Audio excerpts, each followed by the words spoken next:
Ayan, nandito tayo kay Kuya, no?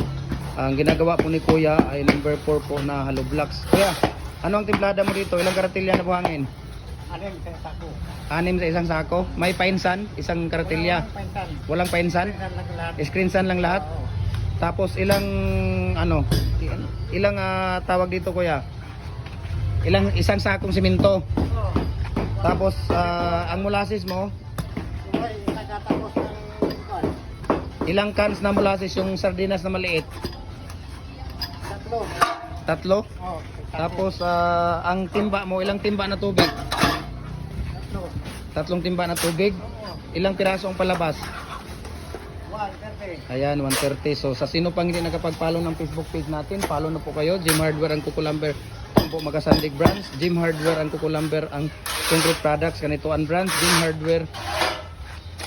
Jim Hardware ang Kukulamber ang concrete products. Balulang branch. At saka sa ating YouTube channel, Felix Tan Pagikan Jr. At saka sa ating Instagram account, Felix_Pagikan 2000.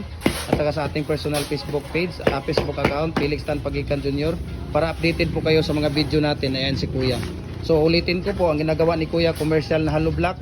6 na karatilya na screensan, yun po ang screensan natin na ginagamit na buhangin.